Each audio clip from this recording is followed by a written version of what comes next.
Good morning, Philippines. Good morning, Surigao. Good morning, SCI College, Surigao. Live here at RBVU, support and base of the people. This is Una-balita Broadcasting Center 105.9. We care, we serve. We need the breaking news for today. At the head of the breaking news.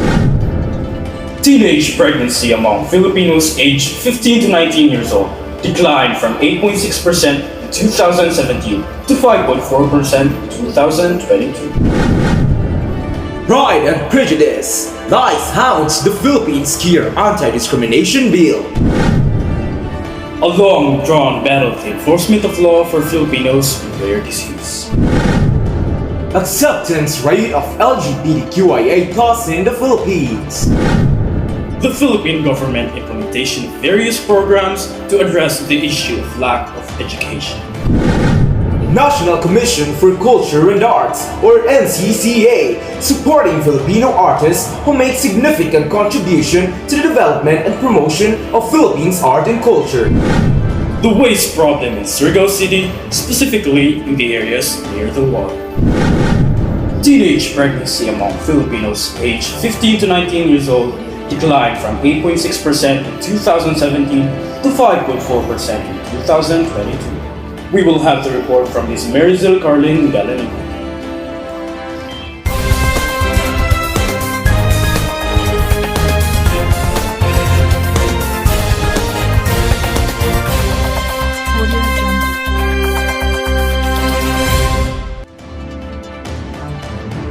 Teenage pregnancy among Filipinos aged 15 to 19 years old declined from 8.6% in 2017 to 5.4% in 2022.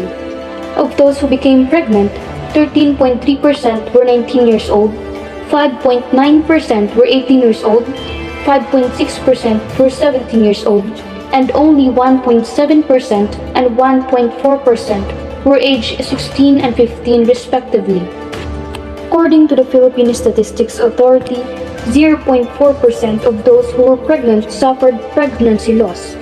Meanwhile, it showed that teenage pregnancy was higher in rural areas at 6.1% compared to 4.8% in urban areas.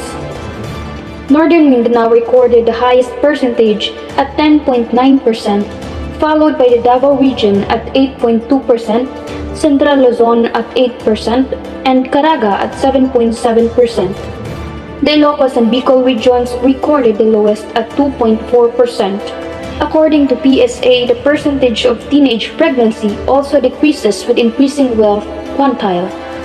Moreover, according to the United Nations Population Fund, the Philippines is losing 33 billion pesos in potential yearly income due to the problems brought on by teenage pregnancy. I'm Marizil Carlin Galanida reporting.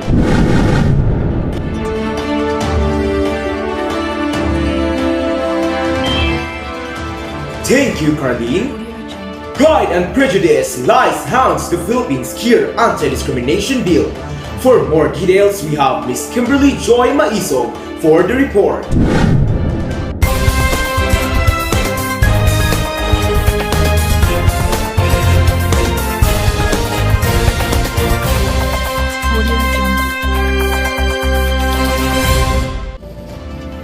The Social Equality Bill, which seeks to prevent discrimination on the basis of sexual orientation, gender identity, or expression, was filed in 2000 and has been stuck in the Senate for 17 years. It faces stiff opposition from religious groups and conservative politicians, and LGBTQIA+ activists are challenged to find creative ways to reclaim the narrative from the mud of lies laced with the hate online.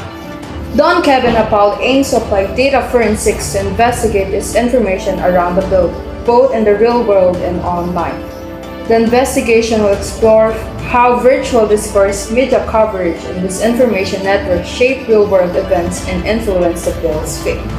This is Kimberly J. Maiso from Una-balita reporting. Thank you, Kimberly.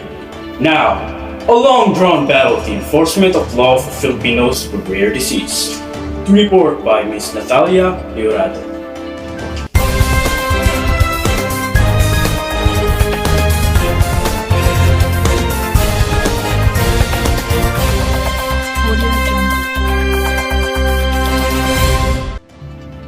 The Universal Healthcare Watch Philippines co-convenor Alvin Manalasan has renewed the clamor for the government to take reins in enforcing the Rare Disease Act and organizing initiative to help persons living with rare disease. He pointed out that the Philippines Congress only allocated funds to implement the laws in 2022 and slashed its budget from 104.9 million to 28.809 million pesos in 2023.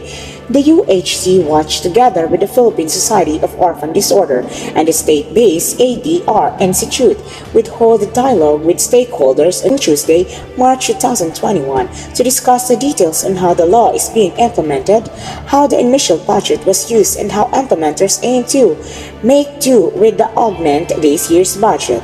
The groups will also call for an adequate fundings and implementation efforts to the Integrated Rare Disease Management Program, a strategic plan 2022 to 2026, intended to be the first nationally coordinated effort to address the rare disease in the Philippines. At least 65,000 Filipinos are diagnosed with rare disease, according to the IRDMP.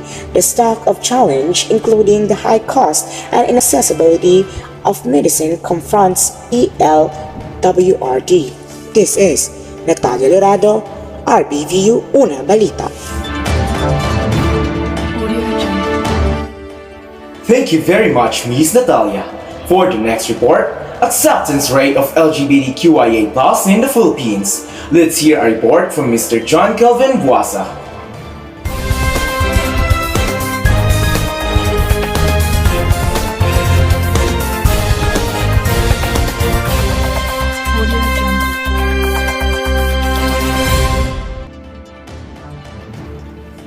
A new Pew Research report revealed that around 73% of Filipinos think that homosexuality should be accepted by society. And also people who said that they don't accept homosexuality was paged at 24%. There is a lot of reasons why people don't accept LGBTQ in the Philippines, but they still respect each other. LGBT rights advocates believe the strategy to ban SOGI discrimination could offset the local level absence of the legislation at the national level. The Philippine City of Mandaluyong and other cities of the Philippines has approved an ordinance to protect the right of lesbian, gay, bisexual, and transgender people from discrimination, the latest in the slew of the local laws passed across the country. But those local laws are called challenge to the Philippine government to take the initiative to pass national anti-LGBT discrimination legislation to ensure that all Filipinos enjoy the right guaranteed them under the country constitution and international human rights law.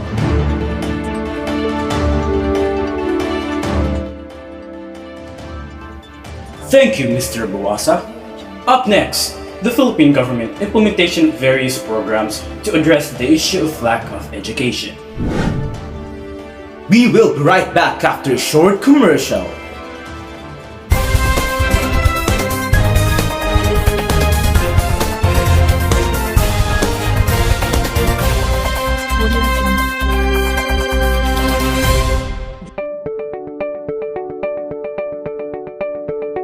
Hey, I heard the news that the government's plan to phase out of traditional jeepneys will not be implemented. Yes, that is true. And the reason why they are phasing out the jeepney is that the government wants the iconic rides of the road to be replaced by more expensive minibuses under a government modernization program. Well, currently, jeepneys are one of the most popular modes of transportation among the Filipinos. They are not only cheap, but they also cover a wide area and can provide service to people who are waiting for a ride. However, due to the crisis of traffic and air pollution, authorities see the importance of change. What a disappointing fact that fewer jeepney drivers receive financial assistance from the government. No wonder they resorted to begging on the streets so their families can buy food. That was so sad, and also I heard that Grace Poe said yesterday, Poe, who chairs the Senate Committee on Public Services, said commuters lack transportation and phasing out all jeepneys would only add up to the burden of the riding public. Jeepneys should be allowed on the road as long as they are roadworthy, not smoke bleachers, and comply with a safety and healthy protocol. Despite some negative reactions, the authorities continue to plan for the implementation of the jeepney phase out. For now, we need to have proper communication and coordination to improve our transportation and the state of our environment. Filipino Kagawaran ng Transportasyon, a friendly reminder from the Department of Transportation and this station.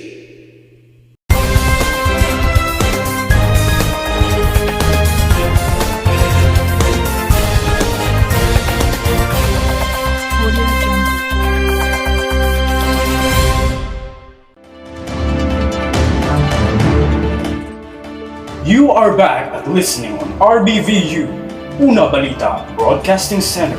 105.9. The Philippine government implementation of various programs to address the issue of lack of education.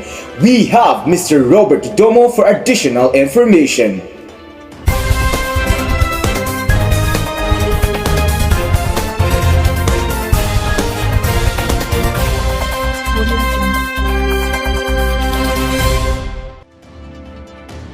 According to a report by the United Nations Development Program, the Philippines is still struggling to provide education to all its citizens. The report reveals that the country's education system is underfunded, which has led to lack of resources such as textbooks, classrooms, and qualified teachers. This issue particularly affects rural areas where access to education is limited, and the quality of education is significantly lower than that of urban areas. The Philippine government has implemented various programs to address the issue of lack of education, including the K-12 program, which aims to improve the quality of education and provide students with the necessary skill and knowledge to compete globally. Additionally, the government has increased funding of education and implemented policies to address teacher shortages. Non-government organizations and private institutions have also stepped up to provide educational support to marginalized communities. However, more efforts are still needed to ensure that every Filipino has access to quality education. This is Robert Kent Didomo for Una-balita reporting. Thank you, Mr. Robert. National Commission for Culture and Arts, supporting Filipino artists to make significant contribution to the development and promotion of the Philippine arts and culture. For the next report, we have Mr. Ijuboy Ali Bokbok. National Commission for Culture and the Arts or NCCA are able to support Filipino artists who make significant contributions to the development and promotion of Philippine arts and culture. As President Ferdinand Bongbong Marcos said that he needs us to do and to emphasize the importance of investing in the arts industry to boost the country's economic growth and improve the lives of Filipinos.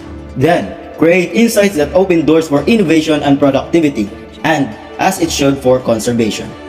The citizens from the other countries are expecting for us and wait for what the Filipino shows what they've got. The talent of the Filipino people are most inspiring, promising in the world and both preserve and advance. This is Ijiboy Alibokbok reporting. The waste problem in Surigao City, specifically in the areas near the water. Our reporter on the ground has been investigating this issue, and she joins us now with the latest details. Over to you, Marjorie Galgo. Thank you, Jerome. For the past few weeks, I have been visiting different coastal areas in Surigao City, and what I have seen is alarming. The trash situation in these areas is getting worse, and it's putting our ocean and marine life at risk. The impact is significant. The waste in these areas is not only an eyesore but also a threat to marine life.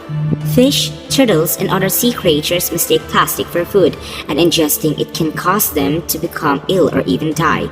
There are several initiatives that have been put in place to address the waste problem in Surigao City.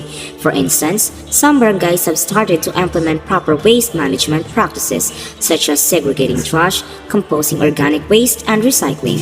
There are also communities clean-up drives and educational campaigns to raise awareness about the importance of proper waste disposal. However, despite these efforts, the waste problem persists and more needs to be done. This is Marjorie Gargo reporting. Thank you, Marjorie, for that insightful report. We hope that the local government and community members take action to address this waste problem and protect Surigao City's beautiful coastline. And those are the breaking news for today's broadcast. For more information and reports, please visit our social media platforms. Until we meet again, I am your anchor, John Lloyd B. Dumanakal. And I am Jerome Bate. This is RBVU, Una-balita Broadcasting Center 105.9.